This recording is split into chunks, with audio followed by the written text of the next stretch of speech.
why this proposal was rejected, what this solicitation means, what all these acronyms mean. It can be very difficult to try to get ahead.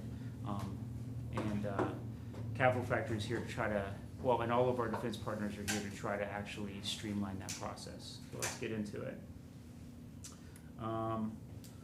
See, I would like to kind of get an idea of like who we have in the room. So how many people were here at Capital Factory for the first time?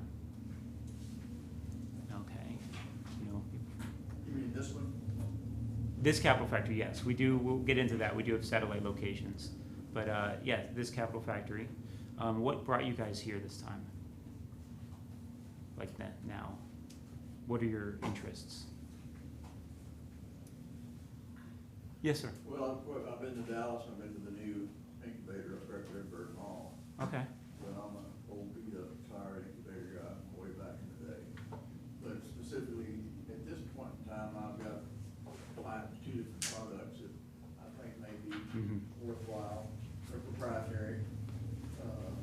You have a lot of short-term airfields, and you've got sidewalks, you've got potholes, issues all over the world, and we do embassies all over the world from the standpoint of their rooftops with proprietary roof relief that outlast everybody else's and have a higher level of roof activity.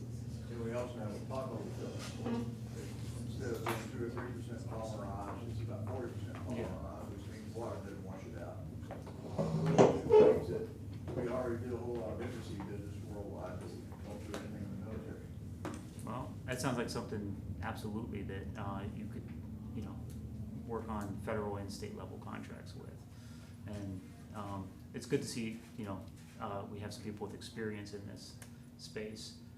Is anyone here a Capital Factory member currently? All right. What organization are you with? Voigtman. I'm sorry? Voigtman. Okay. How long have you been with Capital Factory? 1 year. 1 year. Right. Glad to hear it. Best place to be. Yeah, thank you. Anyone interested in looking into memberships? No? Okay. So, anyone here recently moved to Texas? Ranger did. Yeah, we covered that. How are you liking the heat? Oh, wow, I'm from Louisiana originally, so. Yeah. It's pretty dry up here now. It's kind of off. Yeah. It's better. I won't even ask you about the food then. Yeah. No, I like it, man. We settled in Liberty Hills. It's really great. It's reminding me a lot of like Colorado and Utah, so I'm really happy. Okay, cool. All right. Oh wow, this is an interesting one. Whose parents were entrepreneurs? Really? Well, Yeah. what'd they do? They own a barbecue grill and pool supply store. A barbecue grill and pool supply so if store. you know like Frank or Hank from King of the Hill, he sells propane and propane accessories. That is a great business. You got 2 verticals right there. Exactly. He's somebody that made house calls too, right? There you go. All right, founders of startups. This is probably where I see a lot of hands come up. And then people sheepishly put their hands halfway up. All right, cool. We'll get into all of that probably in the AMA section here. All right, for the business interest here, who here is B2C? No one? B2B? Okay. And B2G? Probably yourself? Okay. Trying? That's the next question. Who here is thinking about maybe looking at B2G? Okay, great. That's exactly the crowd that we would want to talk to. Why would you want to go B2G if you've already have an established business model? Maybe like, good investment without having to give up equity share, things like that. Big contracts. Big contracts, longevity, reliability, eventually. Who here is looking for investors, either with the government or outside? Okay. definitely talk about that too after the AMA. They did tell you that there will be tacos and microbrew at the end of this, right? Or food and microbrew at the end of this. You're shaking your head no, but you showed up for a reason, yeah. We thought it was at the beginning. Leaf will be here in an hour. Yeah. Everyone had to go to the restroom all of a sudden. All right, so what we're going to cover. I did introduce myself a little bit earlier. I just came on as the Defense Programs Coordinator. It'll be a month tomorrow. I will cover the other personalities within the organization. Kevin Landtroop is the Defense Venture Partner, and he is kind of the godfather here as far as putting together the defense interests with Capital Factory's interest. What we're going to cover here is why startups should think about working with the government, obviously. The ways that you can work with the government, the ways that we traditionally have worked with the government from the startup side, from business side, and what our defense partners here at Capital Factory and in Austin and in Texas in general are trying to do to streamline the process of working with the government, because how many people have worked with the government before? Okay, and in like 2 or 3 words, how would you describe that experience? Painful. Okay, Slow. that's good. You knew what I was fishing for, right? Anyone that's worked with the government knows that while there are extremely rich rewards, it can be a very long and daunting process, and there's really nothing sure until you get good news. And then if you get good news, you're in the promised land. So basically everything working up to what we're doing here is everything that our defense partners are doing here in Austin is trying to make it easier for innovators to get to that promised land. We'll cover definitions, things that you might need to know, things like FedVisOps. Does anyone know what the FAR is? Okay, what does that stand for? Yeah, absolutely. Have you read the whole thing? Too much of it. 8.1 pounds if you're printed out. Is it 8.1 pounds? Yeah. Yeah. I think somebody did the calculation. It takes 10 days to read it in totality, something like that. Wasn't me, but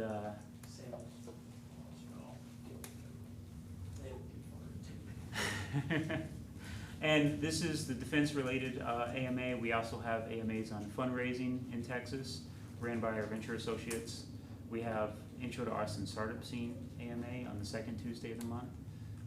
Obviously, it's being the 3rd Tuesday of the month, Defense Innovation.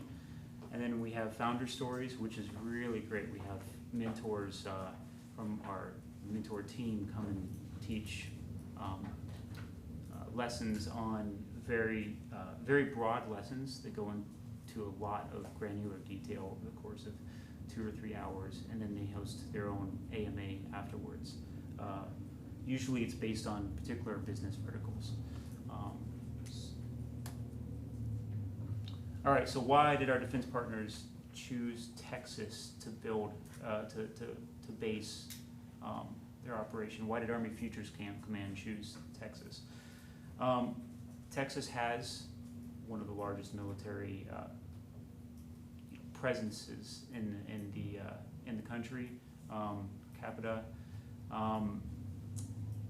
Really, the map pretty much speaks for itself. Ellington Field Joint Reserve Base. That's a name that doesn't usually come up when we're talking about potential for innovation in the defense community. But the 75th, I believe, Army Reserve Innovation Unit is based out of there. Do we have any reservists in the room? Oh, really? How long have you been in? 11 years. 11 years with active before? Oh, Okay. The 75th, reserve for the uninitiated civilians that come and serve when they're called to, and then train 1 week in a month, some time over summer when they're not deployed. the 75th, I understand, is mostly made out of technologists and, you know, academics, and they are working with the Army Futures Command and trying to reach out to find technological innovators in space. Skip to the next one here. So, Defense Innovation Unit was, aka the Godfather around here, was the first to move into the space. I think Ash Carter, former Secretary of Defense, stood it up in 2016 as a way of accessing tech outside of the traditional acquisition structure. So basically, your traditional acquisition structure in the military could last anywhere from 3 to 10 years, depending on what the nature of the project is and how much development was needed. Meanwhile, your startup innovation cycle could change daily, weekly, monthly. So in many cases, I mean, talk about your planned obsolescence, you would have products being developed over years that the startup space had already innovated around and beyond, right? That's why the Defense Innovation Unit was stood up as a way of investigating how to access quickly, rapidly changing innovation in the private sector. The Defense Innovation Unit moved into started in Silicon Valley, and then they moved to a satellite office here in Austin. They chose Capital Factory not because we're the center of gravity for defense innovation at the time, but because we're the center of gravity for innovation in the startup and tech community in Texas in general. So that's where that relationship started. Around 2018 that our AFWorks counterparts joined them. AFWorks mainly, we're going to talk about AFWorks in great detail here soon, so I won't get into it here, but the innovation arm of the Air Force doing largely the same thing in some different and interesting ways than DIU does. Army Futures Command was stood up in I believe it was 2017. 2018 they announced they're moving to Austin, or that they were going to stand up in Austin. They're based largely out of the UT system headquarters downtown. There were 3. That just kind of shows just what a big deal the creation of Army Futures Command is. We'll get into what they're doing more on another slide. And it was in 2019 that Army Futures Command decided to move into Capital Factory. We already had Defense Innovation Unit, AFWorks, and some others. But at that point, built the Defense Innovation Center around the team as it evolved. This is 2019, 2020, who knows? We're talking to SOCOM and JSOC about possibly moving into space or having them come into Austin.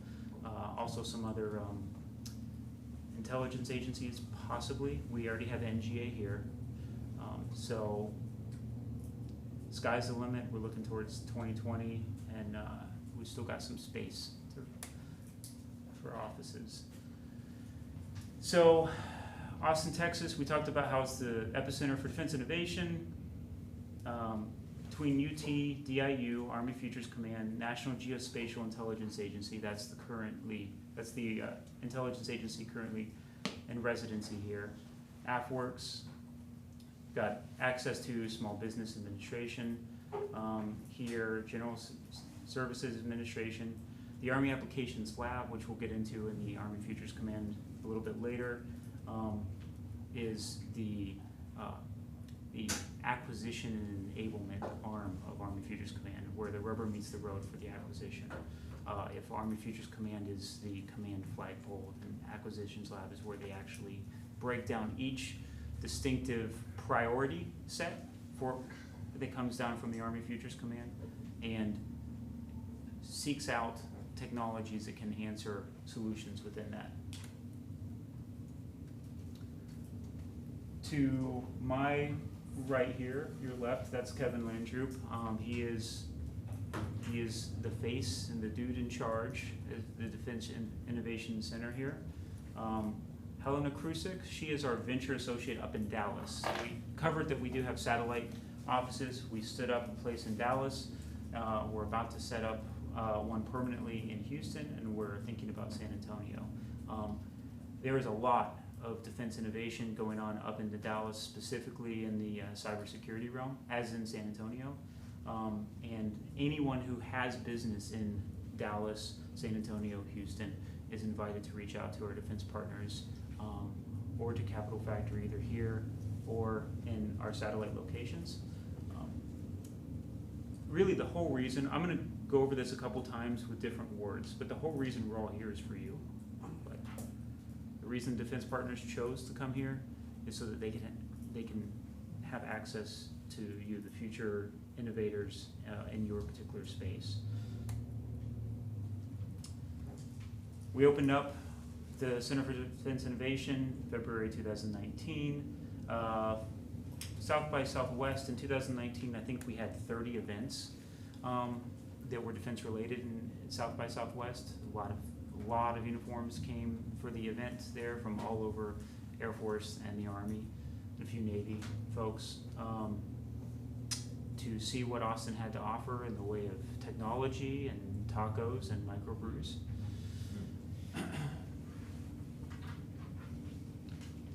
What we got going on right now is we're currently planning South by Southwest Defense Innovation Track for 2020, including panels with South by Southwest staff. Startup Week Defense Track. So our Startup Week generally occurs in mid to late September. I think it's the 22nd through the 26th of September, I believe. Defense Day is going to be the 25th of September. Each one of our defense partners is going to have a block of an event based around their current needs. Texas Defense Innovation Forum is a organization designed to connect, innovators, especially from the veteran community, with both industry and government possible clients and customers. Kevin heads that up, actually. So that dovetails quite nicely in with what we do here. USOCOM Foundry, we had an event here. Were any of you guys here for that? The Foundry event? Yes. USOCOM? That was I hear that was a pretty interesting event. That was before my time, but that was interesting because I think it was a series of competitions about building a particular, around a particular problem set that SOCOM had. Yeah, similar to AFWorks challenges, and we'll talk about it coming up. When you look at the challenges, the Foundry events, that's when we're coming to industry with problems that we can't solve internally. We're looking for you guys to solve it. So I want to hear more about your problem that you had earlier. Was it recent? Was it old? Which branch? What were the data points, the metrics behind your issue? But we're not doing a great job at solving our problems. So Old Glory is going to keep flying with us on the government side and you working together. Wow. Sorry. And that's the end of our AMA. DIU has had several showcases here recently. AFWorks challenges. AFWorks is great about this. And I say this as an old Army guy. Coming here, I knew the Air Force was going to be probably more efficient in general than the Army about these kind of things. But AFWorks is great about hosting pitch competitions and using SIVers, which we're going to get into, as a method of not just inviting participation, but making that light at the end of the tunnel for possible solutions providers that much bigger from the very beginning, so that they're not disheartened and so they don't want to just take their technology to the private sector or somewhere else.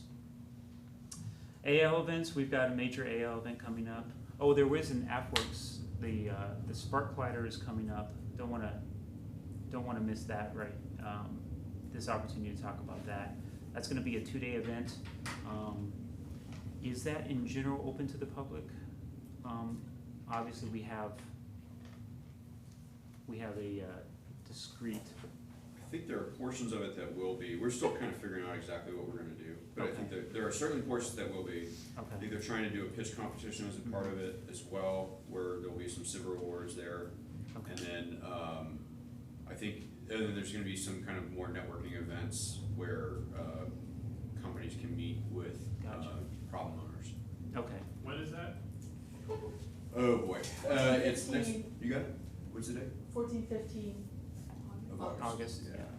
yeah. We're still developing it, Yeah. as we talk right now. AAL has an event next week, actually, Army Applications Lab. It's part of their Precision Fires initiative. It's they're announcing the problem set for automated resupply of their howitzers, basically. And then they're gonna have follow-on events here in Austin, Boston, I believe California as well, following that. That's gonna happen on the 25th of this month, and that is going to be open to the public. So if you're interested in, if you have knowledge of robotics, and you're interested in seeing the problems that the Army's trying to tackle in the space of mobile artillery, or just in general, that I would highly recommend coming to that. They have a lot of kind of interesting events that, in stages that they will have planned for that. And there's just gonna be more and more. Army Futures Command, I've already talked about them in general. Basically, the point to Army Futures Command is the Army has always sought innovation in its discrete and different branches. What Army Futures Command is supposed to do is to consolidate the technical requirements for innovation and new technology from the separate branches into a single command structure that can dedicate itself to solving those problems as quickly and efficiently as possible without getting burdened in the usual, bureaucracy of the government acquisition cycle. Defense Innovation Unit, we covered that already. I would highly recommend that you check out the Defense Innovation Unit website. They are very, very good at clearly communicating what their needs are and how to compete for that. But they also will not announce, they are interested in technologies that they are specifically requesting on their website. So I would check in frequently to see if there's solicitations being offered, and then answer those if it's relevant. AFWorks, and I'm actually going to let you talk about AFWorks. Sure, a little I'm bit. really excited to get to our AMA, our questions coming up. So we got some members of the AFWorks team in here right now. Eric Fram is the Director for Technology Integration.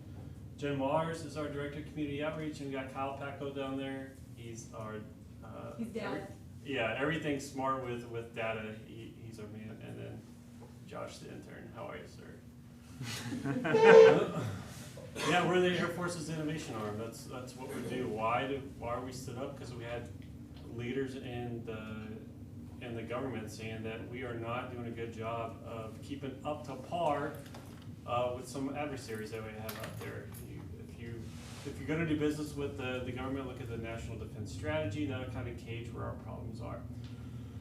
So we were stood up August, I think, of 17 is when, and you can back me up if I'm wrong. August of 17 is when we stood up. And our primary job is to solve our airmen's problems. Not necessarily make it easier on you doing business with the government, but we need to solve our airmen's problems faster. In order to do that, we need to make the process more appealing to you. You mentioned the FAR earlier, 8.1 pounds, if you print that sucker out. We are now the Sherpas in connecting the dots.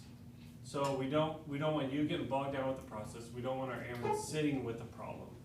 We're gonna help if you got the right solution to the right problem. In the Air Force, AFWorks is here to help. We got three hubs. Obviously Austin here, we got Vegas and DC. So if you're traveling around, Google us, check it out. Grab my card before you leave. On the bottom of it is one of the most important websites when you leave here today to check out, because you remember probably 30% of what I say, and 70% of it's probably accurate. No, I'm just kidding. But take that card with you. If you get lost in the sauce, go to our website, click on For Industry, and it'll recage you, get you back on track. Anything to add? Yes. For small businesses, because we're a team of 10, right, and AFWorks in total is not very large when it comes to the size of our team, we found ways to kind of scale the outreach effort. And so Mondays, 12 Central, if you go to our website, you can sign up for a call. It's led by our DC hub, but each of the hubs is represented on that call, and they go into kind of what Leaf is gonna go into now, but more in depth of how industry can do business with us and what we're looking for and how, it's kind of a deep dive, and that's a place for you to talk about what you do and to make a connection and get involved in our ecosystem. So I would recommend going to our website and signing up for that. You can specifically do it under the Austin hub. It's on the left-hand side, and you scroll down, back to you. Great. We're gonna fly through this and get straight to the AMA. Thank you, Lee, I appreciate that. Sir. Yeah. Oh, and just because we haven't got to the AMA yet, haven't introduced you yet, but this is I'm not here yet. this is Ryan Erickson. He's done the beat. You prefer to introduce you as Leaf, or? That's fine, whatever you call me. He is the. Yeah, if you are a small business, you've been looking for ways to do business with the government, you probably come across the SBIR, the Small Business Innovation Research Program, ran by the government. I'm one of the program managers for the Air Force side within our open topic. Historically, SBIR's been going on since the 80s, and it's been ran by, let me use you as an example. His computer will not close, right? So, and he's a single guy in his shop that's in charge of everybody's computers, right? All right, so that's called the program office in the Air Force. It was up to the program office to solicit requirements, problems to the Small Business Research Program. We've since gone, hey, everybody's got computers. They probably know the computer a little bit better than you do, program office. Why don't we see if industry can come in and solve a problem that they have, and then maybe you'll have one of the guys or gals in the group come to you with a better way to solve your computer problem. Terrible example, but it popped in my head. So that's what we're doing. We're looking for within the Small Business Innovation Research Program. Open topic is, do you have a product, or are you close to having a product that you think can be adapted for the government? We're taking it with a grain of salt. We're doing it's a little bit of risk to get a large reward. So we can award you up to $50,000 to bring in your prototype or your product that you're working with on the outside. You'll have 3 months to connect that dot with the need in the government. If the dots connect, you can get up to $3 million. I'll talk specifics later, for a 27-month period of adaptation to find a solution. From there, it's back to the FAR, the standard acquisition process that Mark was talking about earlier, but the Air Force wants to help find solutions faster, and so it's a great way to do it for small business. Large business back in there, back in the back, Harris, look for challenges, look for anything like that coming online. SBIR's 500 employees or less, but it's not saying we don't want to do business with you. So you can partner with somebody who's attacking a SBIR, right? Exactly. You can't be prime. You got to do 51% or more of the work if you're a small business, but you can partner with Harris and whoever else. Yeah. Do we want to just get in the AMA now, actually, I think? Because yes. we're going to go over OTAs, but really we're going to go over how SBIRs are better in this particular space for OTAs. I think we're talking to all SBA qualifying companies, right? Yeah, probably. Imagine. So let's get right into it. Let's break down. We had a slide here about SBIRs, but let's just go right into it. Can we talk about exactly what a SBIR is, and then we can break down definitions like 19.2 after Sure. SBIR, or SBIR, is what we all typically call it, just to get it off the tongue faster. It's nothing more than a program designed to get small businesses to solve our problems. And historically, like I talked about earlier, it's been ran by these small sections within the Air Force. It's been going on since the 80s. But let's backtrack a little further. the 1940s, 1950s, for every $2 the government was spending on innovation, problem solving, finding the right solution to the right problem, industry was spending 1. So we're at a 2 to 1. You look at Skunk Works, we had an atomic bomb, we had wars just coming off the back end of 2 world wars. Look at it now, it's 1 to almost 7 for every dollar we're spending in the government. I'm calling you guys, the commercial sector is spending almost 7. So the best way to get the problem solved is to solicit, not try to spend our own money internally to try to develop new programs, new processes, but what are you guys doing that's great on the outside? So that's SBIR, SIPR, like I talked about earlier. Do you have a good product that you are ready to adapt or potentially adapt for government use? There's 3 key aspects we're looking for within a SIPR or SBIR proposal. 1, do you actually have a product? All right, if you don't have a product, are you close to having a product? What's your game plan? But if you have nothing that I can see, we're assuming a risk and giving you money to adapt it because we don't know where you stand at right now. Commercial.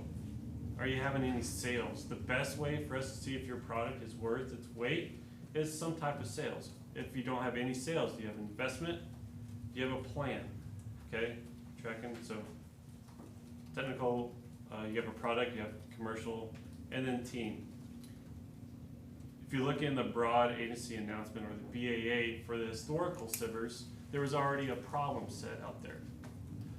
We're coming to you with wide open arms, so the team we're looking for is how do you plan to affect the Air Force? Who do you think this will apply to? All that summing up, an easy example is going to be firefighters' boots. A company has new boots that are more heat resistant. I think the government could benefit from these boots that are more heat resistant. I plan on connecting to firefighters in the Air Force. We've only had $10,000 in sales, but we're planning to get a lot more down the road. Here's our roadmap, here's our plan. Small businesses have a niche that large businesses don't know if it's back there, but they're not trying to reinvent the wheel. They're trying to make that wheel faster, more efficient. You name it. There's a unique ability that a small business has that another one doesn't have. That's where we have realized that connecting with you is one of the best things we can do. And the data to back it up, let's backtrack a year. With Open Topic SIVers, we had about 50 companies nationwide apply to it, which is a lot. July 1st, over 1,600. It was a party mix of phase 1s, direct to phase 2s, and some special topics out there. But you can see the traction that it's building behind. SIVR is a great program that's not going away. I'm just trying to give you a brief overall picture. I know you got questions, sorry, I'll shut up. Anything to add from AFWORK's team? Okay, I think maybe before the question and answer segment, if we could go into a little bit more detail about discreetly what is needed to participate in the program. So, okay. Yep. Everyone probably knows DUNS numbers, right? You're gonna need a DUNS number in order to file with the System for Award Management, right?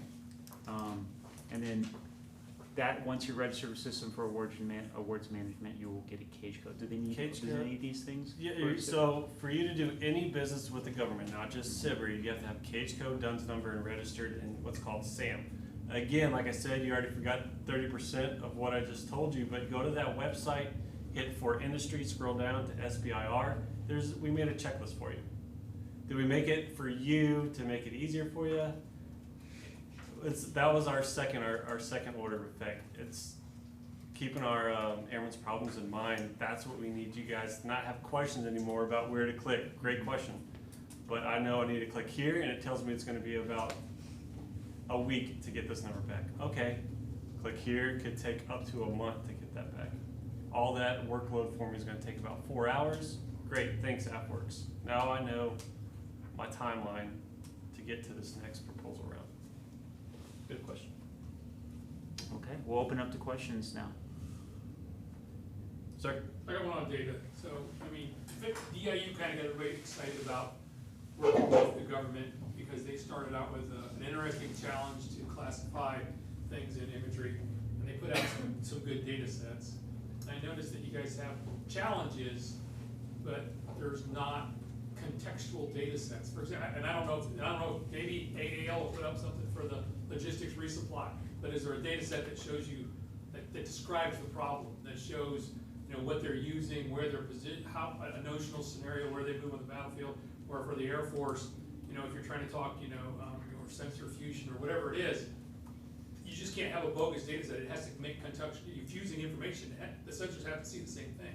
And so, obviously you have classification challenges, you have all this stuff, and there's people in this community I know that are clear, they have the AI, machine learning background to work on this kind of stuff. And so, go prove a civilian equivalent isn't really a great thing. I mean, what's the analogy in the civilian world for something like this? But these are your real challenges, and so you're kind of missing, I think, a little bit the mark on just defense-specific challenges like DIU kickstarted. So the question is, how is the technology evaluated? How do you get a data? If I'm a small business, I don't want money yet, I just want data. Mm-hmm. I want the data for your problem. Yeah, obviously there's a tension there about what can be transmitted as far as the needs of the defense partners. Right. So, do you have a plan to get that data? How would you go about it? What requirements would need to take place for you to get access to data? And I probably didn't do a good enough job on expanding upon that first phase. But you have something that you think the Air Force can benefit from. Yeah. A product. We'll call it the product. Right. Can you make that work for the government after you get all the data that you need to support it? Right. Okay. So you start with proxy data that maybe is a one-off problem. Sure. Yeah. So two things. What's your plan to commercially sustain your company outside of the cyber realm? Right. And then how do you plan to adapt it? And you're gonna have a broad stroke picture. Just, this is my 80% guess at what I need to do. That's your phase 1 proposal. Okay. Within SBIR, you have a phase 1. Phase 1 is 3 months, and you're connecting dots. That's it. We'll give you up to $50,000 to do that. Determining all the requirements you're going to need to further develop that research, that development that you're looking for. That's in phase 2. So you're not building anything in phase 1, you're just having discussions, you're just having an open and candid conversation with members of the Air Force. Does my product solve your need, or potentially solve your need? If the answer is yes from the government, then we'll move towards that phase 2. For phase 1 proposals, just to give you clear expectations, usually it's about 50% is what we strive. Strive to award 50% of the proposals. So that's roughly 25 mil that we're looking at, just the shot in the dark. Are we gonna have anything worthwhile after this? And then with the phase 2s, it's anywhere between 40 to 50. Yes. A timeline from when you submit your proposal to when you get money to go. 1 month. Oh, that's good. Oh, sorry, I keep calling you Harris. You had a question earlier and we didn't answer it. I had a question about, you said number 2 was commercial. So you want dual use commercial and defense use, is that what you meant? We want a dual use open topic with a clear defense stakeholder need. That's what you're gonna see on the website. Why do you need a commercial use, out of curiosity? Okay, great question. Like, why do I need a commercial use? How do I know your product is worth anything? You're gonna have some commercial traction from it, right?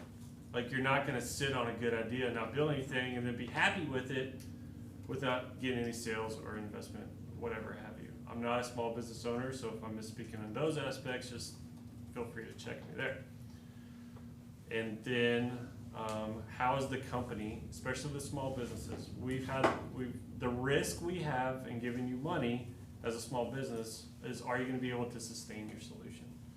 What's the company's plan a year from now, 3 years from now, if this all pans out? How do you plan to stay afloat? Because one government contract may not be enough. Does that answer your question? Did we mention at any point this is non-dilutive capital? That wasn't mentioned, no. Kind of a Yeah, we don't want a stake in your company. We don't want, Yeah, it was mentioned once, yeah. we're not looking at Like, we can, the only investment you'll get from a government source is an investment to solve the airman's problems faster. Mhm.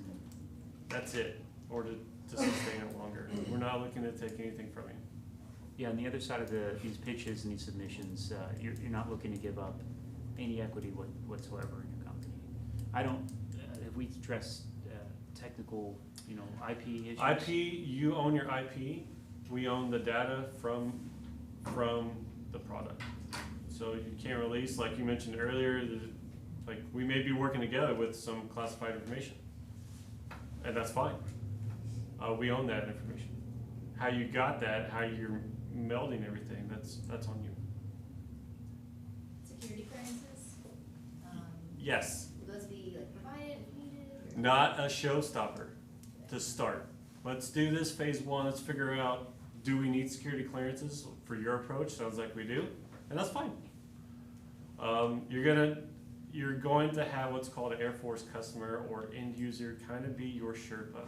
Come to us, these faces, for just general navigating the processes to do business with the government. When we start getting in that cyber realm, you're gonna have a clear defense stakeholder need with a face to that need. And that's gonna be your belly button that's gonna coordinate security clearances, getting you access to data, coming on base, whatever, what have you. Yes? What about the cybersecurity requirements of unclassified data? A lot of requirements out there right now for contractors that are handling information on their own systems to meet really strict cybersecurity requirements. A lot of small businesses would be able to Yep. comply with those. Is that something that? The small business would be able to comply with it because we would factor that into the cost analysis for you getting it to where it was in compliance with defense networks. Does that make sense? So like, go I was ahead. gonna say, the average in the beginning is about 50,000, but that does go up and down, that's just the average, right? So if they need to make it more, they do. The other piece too is, if you're working in the cloud, AWS, Azure, both have, ways you can instantiate cloud instances that are secure for the government's needs and meet government standards. So that can create an environment. Now, it doesn't make your software certified, but it does create an environment that's certified. So that would allow you to store and process for official use only information. I think AWS even has some classified cloud facilities as well. So there are ways to. Under the open topic, we have 284 companies underneath the open topic, which is, they came with an idea. Now these are all phase twos. We've already done the sniff test, they've already connected with the dots, so the 50% to the 40%, and they're executing with issues just like you were bringing up, and we're working through them. So they haven't been showstoppers, no one has lost their contract because they found themselves in that boat. Sir? Kodiak Island, Alaska, developed a crack right down the middle of the runway, but so far. And they used $800,000 worth of our product, which dries in 15 minutes. And we got them through the winter. And if they had not gone out there with blades, and because you have a little bit of a crown, they cut into the crown and pulled up some of it. But we got them through a critical period. They were able to keep the FAA from shutting them down. So we know what it is to be in very, very cold temperatures with a asphalt, with pothole filler, in this case a crack filler in an airport. How do you start the information process of finding out from the Air Force, what's the application? Where do they need for a very fast drying pothole filler that doesn't wash out when it rains, because it's 40% polymerized instead of 2% polymerized. How do you get information from the Air Force as to what they might perceive the need to be anywhere else in the world that you have airstrips that have been blown up or cut up or whatever? There's nothing any quicker than ours. Sure. And now we have trailer mounted units and truck mounted units that mix it all up and squirt it in the hole. Sure. Is that your open submission process? Yeah, so what we're talking about here is a unique initiative that we're expanding on, and it's getting bigger and bigger and bigger. There's companies that have been doing business with the government since the government started. So we're not saying that these are the only avenues. You still can go to FedBizOps, you still can go to talk to a specific base, try to get, the phone works both ways. The whole historic approach, I keep calling it the historic approach, but how companies have been doing business with the government is not closed. That's still going on. For what you're talking about, everything I've been saying, you have a great idea that you think the government can benefit from. That card right in front of you, pick it up and look on the bottom, go to that website, hit on For Industry, scroll it down, and you'll see the checklist to do all the requirements. We have to make sure you have less than 500 employees, you're not foreign owned, you're not getting money from some of our adversaries, so we have to do our due diligence in that part just to get the ball rolling. After that, we want to hear your idea. This is probably the SBIR, CIBR, is probably the best way to do that right now. And I would say that we have AfroChallenges.com for that problem. So we did a challenge in the last probably 6 months that was smart concrete.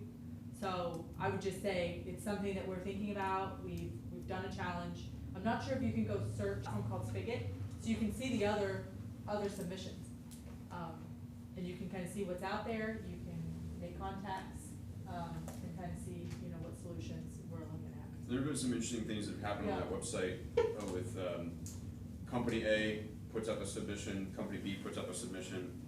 They both take them down, and then there's joint venture C shows up, which is a really, really interesting idea. So there's lots of that will happen. It turns into kind of a social platform as well. So it's a good way to kind of connect and refine ideas.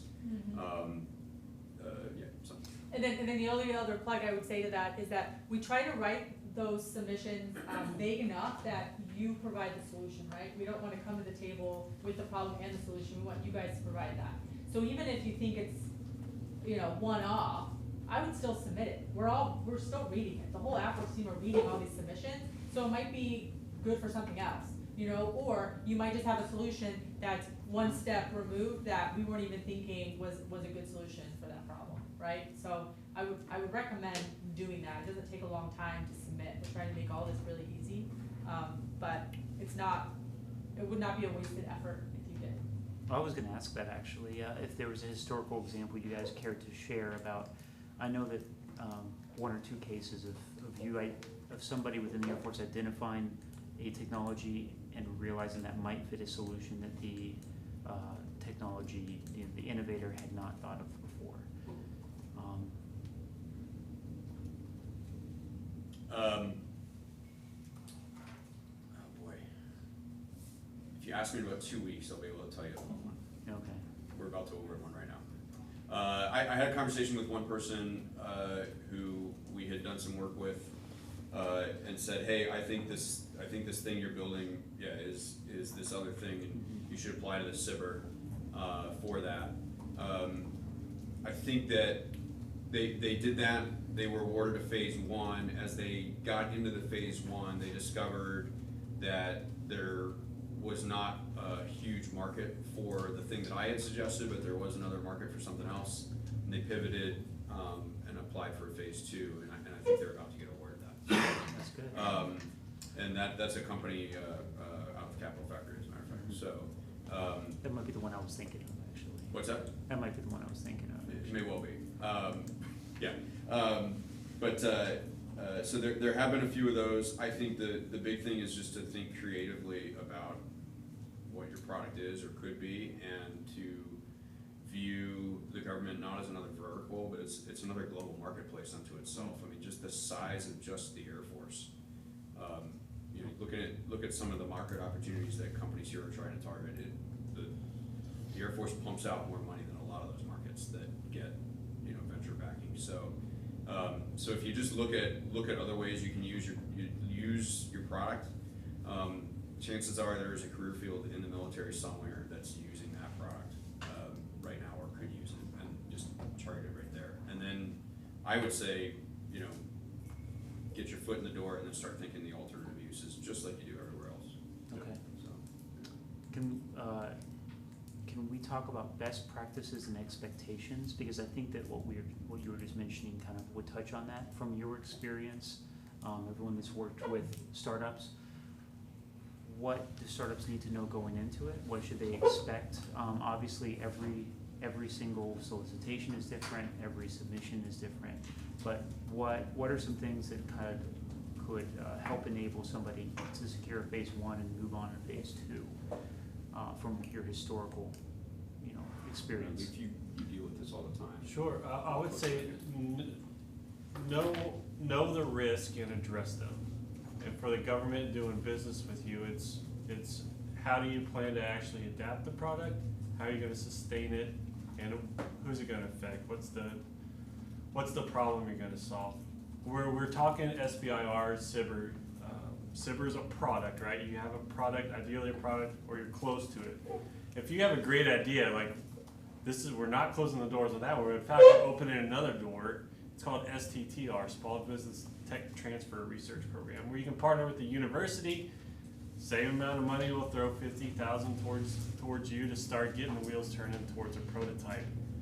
That's gonna affect the Air Force. That's a great program as well, proportionally smaller, but just as much traction and visibility. So check it from same website. Again, just www.afworks.mil, go there. But bring it all back full circle, know what we're looking for. And then if you're falling short of having a good solid product, just as an example, what's your plan to get that sucker up to speed? I mean, we really look at product commercialization potential and the team. Yep. If you can hit those three things and address the risk areas that are inherent in everybody's plan, then that's really good. And I think that as far as winning a phase one, having a good idea of who would use it is the key differentiator to me.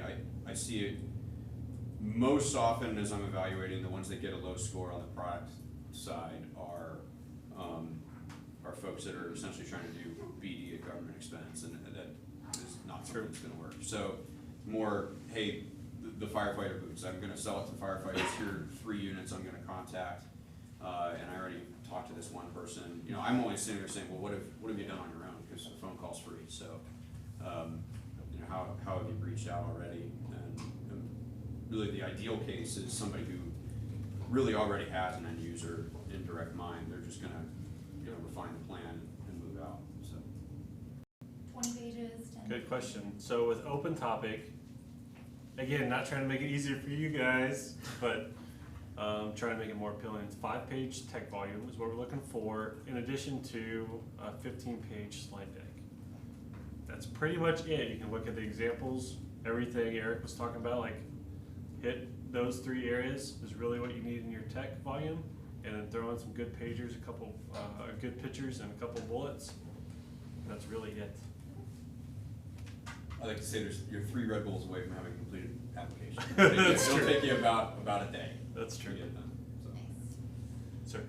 So, for those of us who have commercial customers already, but not any government customers, and, we look at both these sites, and we don't necessarily see the right fit, up there for kind of solicitation, should we still submit or apply anyway?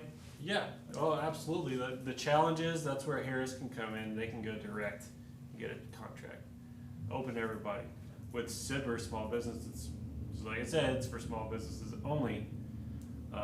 Yes, open topic is what we're throwing up right now. It's kind of, we did a beta test a couple of cycles ago, and you brought up like 19.1, 19.2, if you saw that. Every 4 months we do another SBIR round, if you will. And so 19.1 was the first one for calendar 19, 19.2 is the second, and then we're going on to 19.3. So this is great. We're closing out 19.2. The evaluations are almost done, and we're gonna work contracts in about 2 weeks. You'll have a couple months and some change to get into the 19.3 cycle, which is October, end of October-ish. So look for that coming up. Yes, ma'am. Can you speak a little bit more detail about the STTR versus the SBIR? Great. Okay.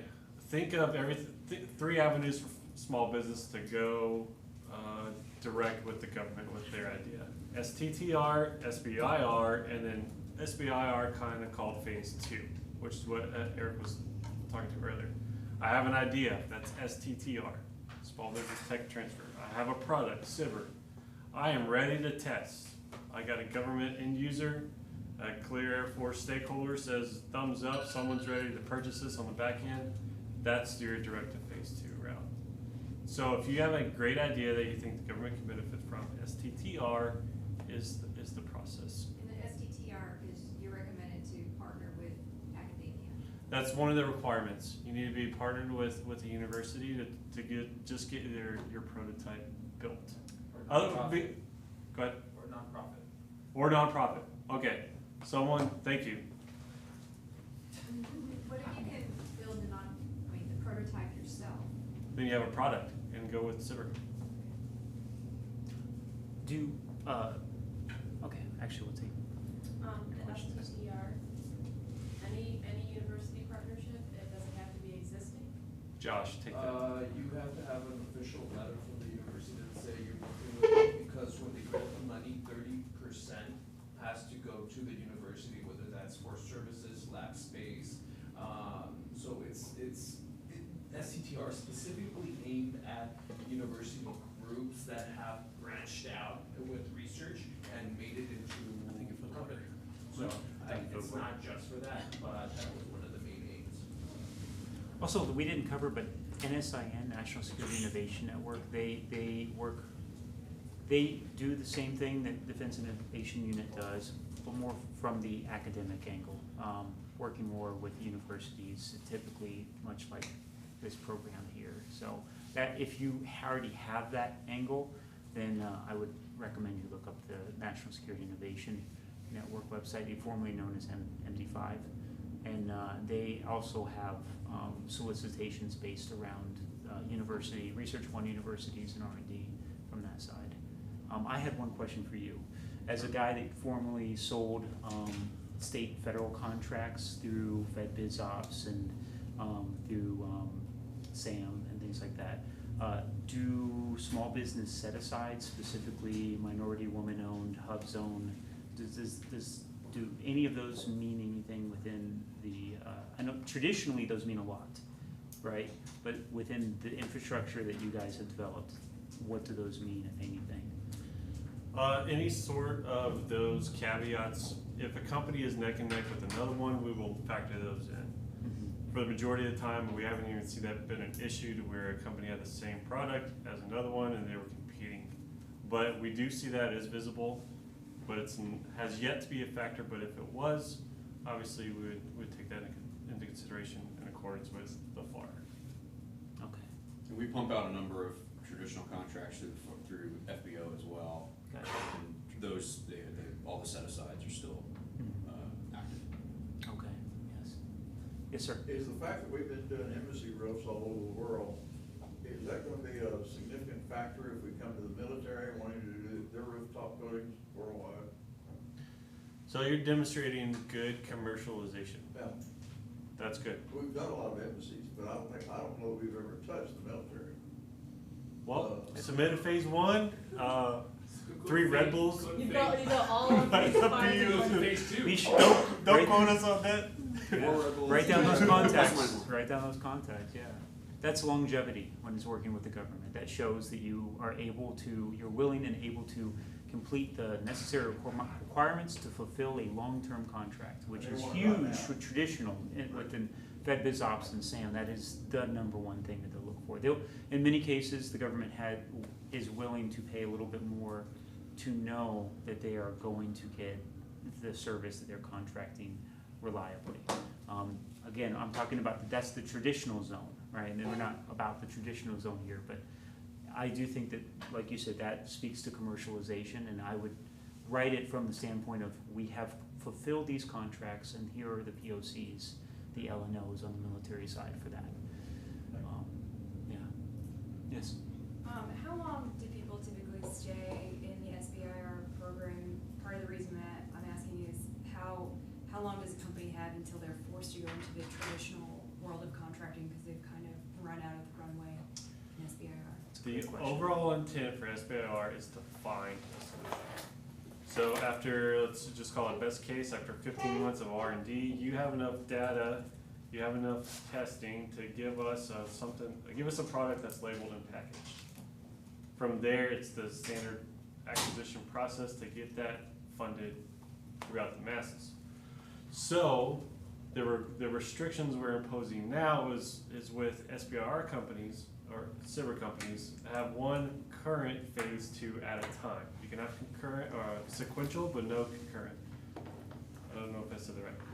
One phase 2 at a time. It can be sequential, not concurrent. So, and that's within the open topic with Process, develop and provide the solution, and then because of capital funding restrictions or the complications of working in the traditional space, the company then chooses not to actually provide the solution that they help develop, just because their backers won't necessarily.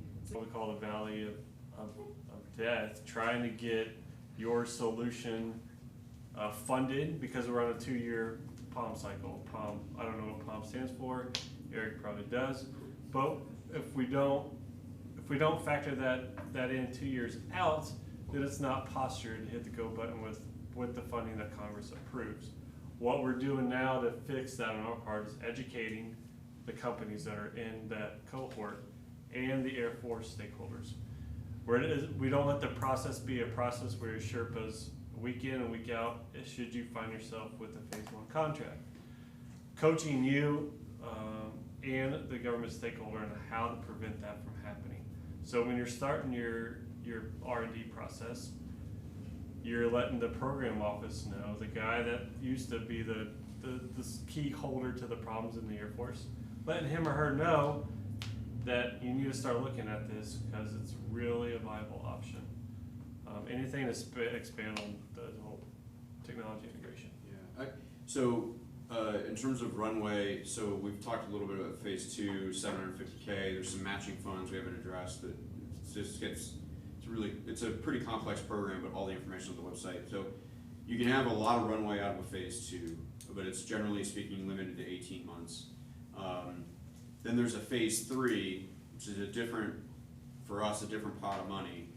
But one of the beautiful things about the SBIR program is it gives the government automatic sole source authority to go back to that SBIR 2 winner to say, okay, now I'm gonna go and put this thing into the field. So phase 1 is a feasibility study, phase 2 is a prototyping effort, phase 3 is a fielding effort.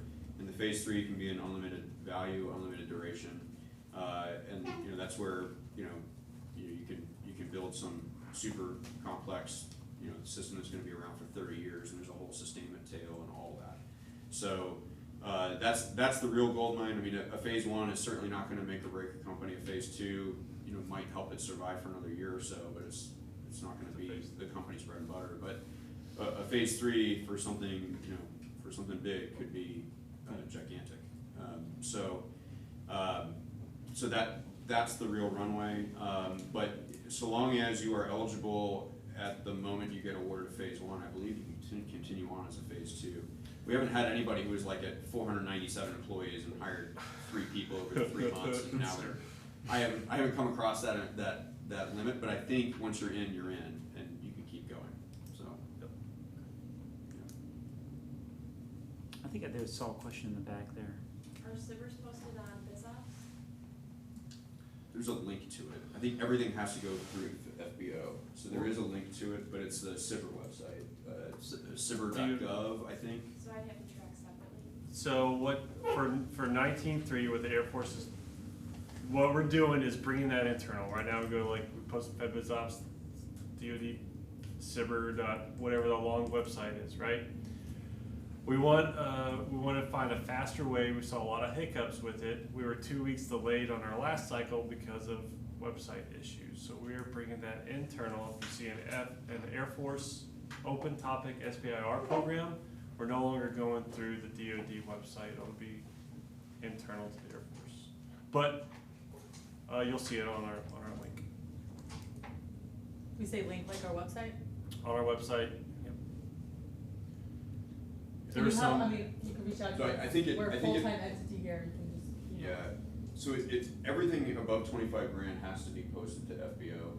So there's going to be a link somewhere, but we're not spending a whole lot of time worrying about making sure that it's like really accessible and nicely done or anything like that. We're just, it has to be up there, so it's up there. The AFWorks, if you go to afworks.af.mil, that's how you can find it the easiest, really. So. I guess, earlier you talked about a company could say partner with Harris, where Harris is subprime.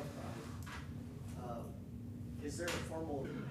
Stubbing incubators, CapFac, there's a lot of great places out there.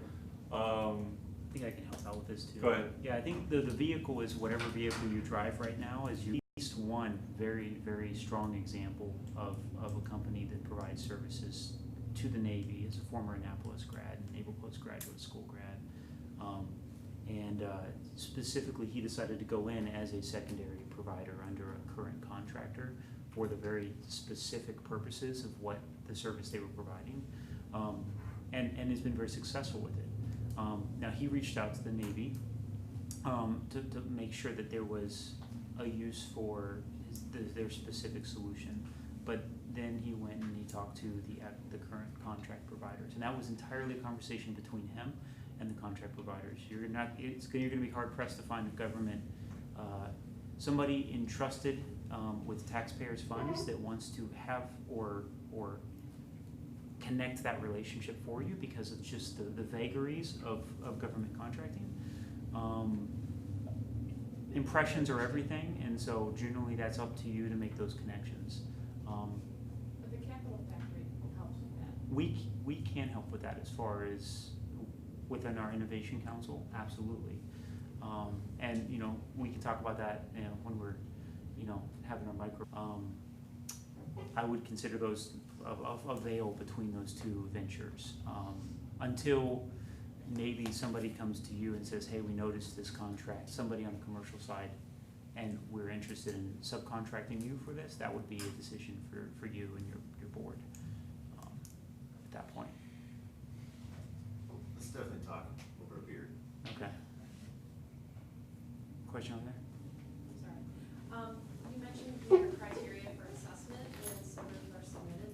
Is that on the? Jump in, which ones to join based on? So there's a there's a training one called T-Rex, it's out of Orlando. TARDEC with the Army has one for vehicles, and I think they also have one for helicopters. So that's what he's getting at there. There's like one for C5I, there's one for ordnance at Picatinny. So I've looked at those. They're all over the place. I think that they are they're new, so it's hard to know how great they're going to be. I think that they are, in my mind, I think they're really good for the program offices to go access, because it's just a well they can just keep going back to, and that's generally been what they've been used for. We have our own OT authority, and so other transaction authority is a different way we can do contracts. This is separate from CIBR and all the other stuff. So we have at Air Education Training Command, where I do innovation for, we have a commercial services offering that's open all the time. It's kind of, for those familiar, it's kind of like a broad agency announcement. It's just saying, bring us your solutions. We will have areas of interest that we will post periodically, and they are like 1 paragraph, 2 paragraph descriptions of a problem. That again is very, very broad, and then things open up for a period of time. We use that tool to access larger businesses, but there's nothing stopping a smaller business from competing right alongside them there. So to get back to your question, consortium, so there is the other transaction authority, which contracting officers throughout the DoD generally do not have. And then what you can do is you can partner with a community development organization that's a 501c3 that forms a consortia around these groups. So it's generally a university, I think it's always a university and some sort of a community development organization that get together to form this consortium. And then companies can join the consortium, so it becomes self-funding. It's generally, about $500 to join a consortium, so it's not super expensive, but it's not nothing either. Now you are a part of the pool of talent that this consortium can go to solve a problem.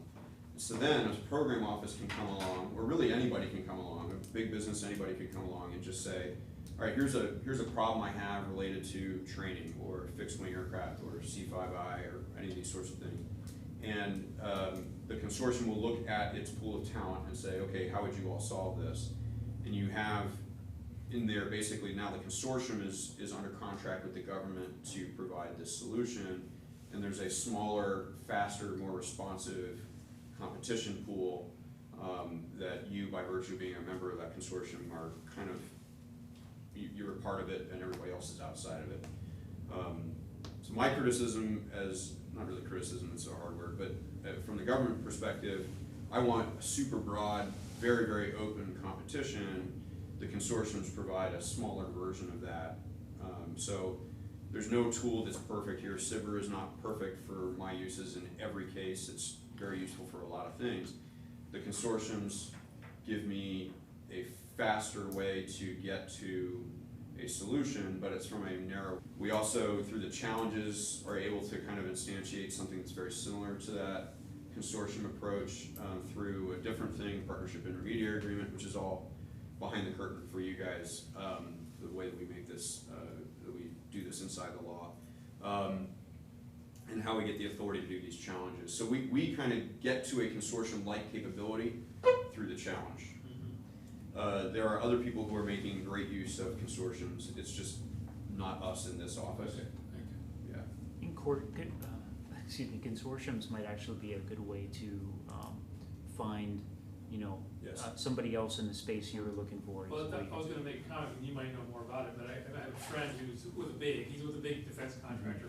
We were talking about, do you partner with smalls who have this consortium we're a member of, and you either pay a certain amount of money, if you're a big, you gotta do all big portion of self-funding, but if you're going with a non-traditional, a woman-owned small business, a service-disabled veteran-owned small business, then you partner with them and they take lead, and then you can get in without the fees, and you can still get money into your company, and then you start that kind of partnership. And That's what Brian, I think, brought it up. Yeah, the way I've usually heard about DAs being used are getting product update, getting product updates through that valley of death you were describing earlier, within larger companies, right? British Aerospace, things like that. How they kind of are able to secure the funding to actually see a update to Army Bradley projects, go all the way from beginning to end without having to shut down the program, things like that. But those are a tool that I have heard traditionally used by some of the larger enterprise providers. Yes? Sorry, I'm from the Defense Innovation Unit, and we use OTAs quite consistently to do prototyping actions, both with traditionals and with non-traditionals. And so there is a stipulation in the guidance that if you are a traditional, it can be anything from the first time that an actual product or technology is made to simply a known technology being delivered to the government for the first time. Are you gonna join us for, Yeah. okay, good, yes. Absolutely, everyone here would love to meet you. I'm sorry, what was your? My name's Rachel. Rachel, this is Rachel from the Silicon Valley office at DIU? Yes. Which means I don't live here and I have no plans to. Yep. Gracing us this week with her presence, so I'll thank Zach for bringing her by earlier. Zach's the guy in charge in our office here. What other questions do we have to kind of finish up before we Who's go? ready for tacos? Are they tacos today? Yeah. What was the issue you had? You raised your hand and said that bad taste in your mouth for doing business with the government. Me? Yeah, the government can say, hey, we like your product, but I can't buy it. Or I can't buy it this year, or you have to find a small business partner or Native American to help facilitate the deal. And yeah, it gums up the works. So I want to. That happens a lot. You're doing the door knocking and you're like, hey, I have this great product that I think you guys benefit from. We're dealing with taxpayer money, so don't forget that we have to make sure we're following the FAR. So we break it up into challenges, SIBR, CSOs, just to make that process faster. But it has to be an open There has to be a competitive bid to get that firm fixed contract, because we're dealing with taxpayer money. That's probably a lot of the reason why, people get told no when they're just door knocking, but with SIBR, with what I'm doing, I would love for you to go to a squadron commander and saying, hey, I'm under an Air Force contract to find and solve your problem. What's up? And then you can start talking. So. Is there any opportunity once we start developing the product to interact directly with who's gonna use it? So, Well, every day, if you can. I realize it's not possible at all times for the guy or gal to stop what they're doing for their boss and help you develop the product. But we just set up the framework for you guys to collaborate. We don't dictate how you do it. So it could be every day, it could be once a week, it could be once a month. We see it nice. And I want to reiterate something that you touched on that wasn't actually covered in the slides. Like, Air Force, Army, DIU, no one is doing this because they just think, startups are swell good people and they want to make life easier for them. The point is to make sure that our peacekeeper, our warfighters are as safer with this technology, are more able to accomplish their missions with this technology.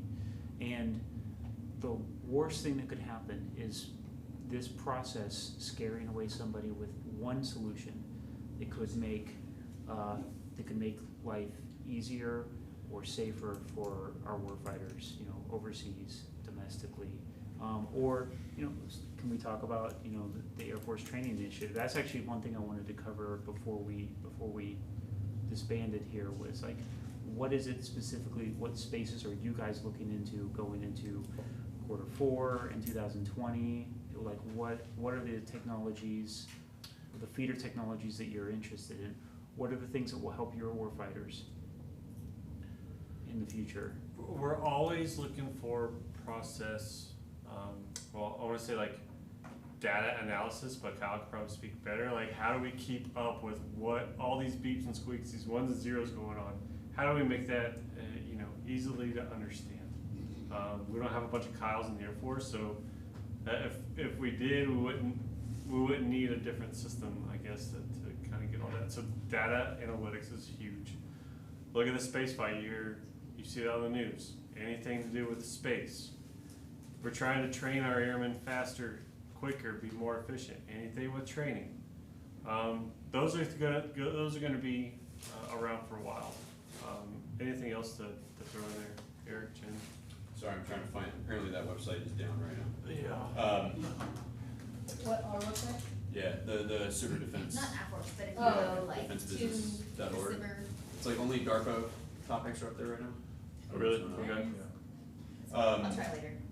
I will say what we just closed out with was fighter bomber immersive learning, which is training base of the future. Like, how do just day in, day out operations within the facility work, space obviously, and ISR soft. Yeah. Multi-domain operations, yeah, so how do you align aerospace and cyber operations simultaneously? But I don't know what's coming up. So, coming up in terms of challenges, sorry, I missed the question. Just like focus areas. Oh, Focus trends and areas. topics. So I think just super broad. For me, a lot in the ed tech space. So immersive and individualized education is really important for us. The data that enables it. We're also going to start betting heavily on HR systems. So that's where the data comes into play a lot as well. So how do I manage human capital across a really large organization? So that is just for Education and Training Command. We're starting to do a lot more work with Installation Management and Support Center, IMSC, which is down in San Antonio. They're really interested in base defense, so any sort of first responder type technology. So how do I respond to an emergency? How do I make the community more resilient? How do I observe a very wide area very quickly, cheaply, easily? So think drones flying around a base to do everything from a wildlife survey to surveying damage. to taking pictures of rooftops to check the roof age and condition. And then also, you know, checking for, you know, the fence line, making sure that it's secure. So, that's a big one. On the data side, I know there's a lot of data companies here. Predictive maintenance is a huge opportunity. I say that, but we had a company on a phase 2, and you know, this is I'll air a little bit of sour grapes just so everybody doesn't leave here thinking that it's all rosy here. But you know, we talked to her blue in the face about predictive maintenance is the thing. Man, we just want to invest in this. We get a great local company here on contract, and we can't get them to phase 2 because nobody's willing to sign up to it. Why? Because they already have their companies on contract producing whatever it is they're producing. So, Meaning they don't have enough people, or meaning, in my opinion, bureaucratically, they didn't want to entertain somebody else's option outperforming the one that they had already chosen. So, we still have some of those fights to fight, but man, we tried hard. And I mean, Leaf and I were beating the bushes trying to find somebody to take it on, and I think we couldn't get that one right. I don't think we ever got them. But all that being said, predictive maintenance is still a thing, and it's going to be a huge opportunity area. Somebody's going to crack the code on it, and there's going to be a lot of money flowing as soon as they can get that done. Delta saves $1 billion a year through predictive maintenance of its aircraft, so that's Delta. And we have, I was running current operations for one base out in California, and I was running the 5th largest airline in the world in terms of flights. So we could save a ton of money off of predictive maintenance. So that was going to be gigantic. Trying to think of other things. Yes, ma'am. I know a large sense of frustration was a lot of the military in every branch. It's the medical data. They don't talk to each other. So if you're in Europe, you have to copy all of your records, and you have to carry your records everywhere. And then active duty doesn't talk to the VA. So the systems aren't clear. And Army doesn't talk to Navy, and Navy doesn't talk to Air Force. So whoever cracks that code, I mean. That sounds like you could. Defense health fall I'm under. more smart cities. My target is smart cities. Okay. The smart city's another one, actually. Thank you. Yeah. That's Yeah, I good. just came from Dubai, so I'm like. Awesome. Oh, great. That brings up a really good point that I actually wanted to touch on before we go. AFWORKS is up to this point and probably into the near future, maybe forever, the clear leader right now in this space in Capital Factory as far as, no really, I mean as far as pushing ahead, the Army's still figuring out exactly how they fit into the command structure and exactly how they're going to form their programs. They're making progress. But just because you see one solicitation from one department, from one branch, does not mean you need to, obviously if you submit the solicitation, you need to focus on that. But that technology could also be served in the Army. Don't expect the Air Force to go to the Army. Like, the Air Force is here with the Army so they can talk about their discrete issues. Army's got a program called Assured Precision Navigation and Timing, which is roughly kind of a unicorn right now, kind of a cloud right now, but ideally that would be like a next generation GPS, right? Some theater-wide type of a thing. Data compression would be a technology that would feed directly into that and something that they would need. Who else needs data compression? I don't know, multi-domain operations within the Air Force, right? Who else needs data compression? NGA would need data compression all the time, every time. So that's one technology that might require some rejiggering, maybe a pivot or two, but that can feed into all the branches, and we can't expect the branches to be able to communicate that to each other all the times. So that each one of those is a discrete possibility that you guys could get awarded a phase 1, phase 2, etc. So don't discard the Army just because they don't have their challenges out just yet. In some cases, I would check back in with the Army Futures Command and specifically the Army Applications Lab. Check in with AFWORKS and try to see what fits. Try to make connections while you're here. This is why we're all here, so that you can make these connections and we're not missing out on the technology that you might be able to bring to the next generation. Yes? I have a general question. Does Capital Factory have a place where you kind of host all the different challenges and SBIR topics from all of How do you mean? Like the extra topics, the AdWords topics are kind of all on one Capital Factory website. On the website? Yeah, we're actually building a defense partners page on our website. We are holding off on, like I've asked, that was like week 1 for me, was I asked to get that page up, but we are actually changing the webpage aesthetics and such, so they want to do it all at the same time. But I've actually talked about the UX of that right now. So what we can do is there's a little bit of sensitivity with some of the solicitations from one of the partners, but we can get together and talk about maybe we can put together solicitations based on verticals, like tech verticals, right? So that people can kind of see if this might feed into both an Army and an Air Force program. That's something that we can talk about. Because our job here is to facilitate every side. So, absolutely. And with that, let's facilitate some tacos. Good job, Lee. Good job, Lee. Thank you. There is a happy hour in the kitchen, if you guys wanna follow me, let's all go. Jen, There's some drinks and You leave your cards at the end? Do you have special cards at the end? I'll put mine at the back. I don't need to get mine out of here. I apologize, I was late to the party.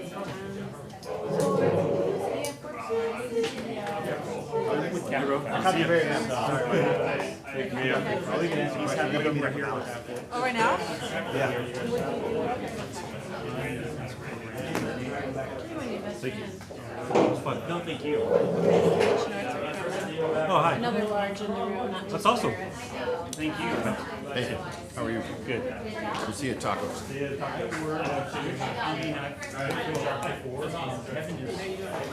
and I are really good teams, kind of right now. I am the programs coordinator, so What's that? like the way I was describing it to Kevin is like big arms and relationships we look for, and it'll be as far as things that we need to be as far as planning events. Kevin interfaces with, because I'm having trouble. I'm with Norfolk Southern, who are a member of the Innovation Council. And actually, one of my guys walked in back there. I'm really having trouble pulling together all the events in one location to send out calendars. And like I'll get notification, like today we got the notification for AAL for the thing next week. That's because we just got notifications 2 days ago. I don't know why, I just. Like I said, they're still working through stuff. And I keep telling my people that, I'm like, and you can't even get us 2 weeks notice, I'm like, dude. Because it's 35% increase. You know, so I'm giving them. Anna was asking us about possible donations to UT. Yes, I need a UT and a Erickson. Did she get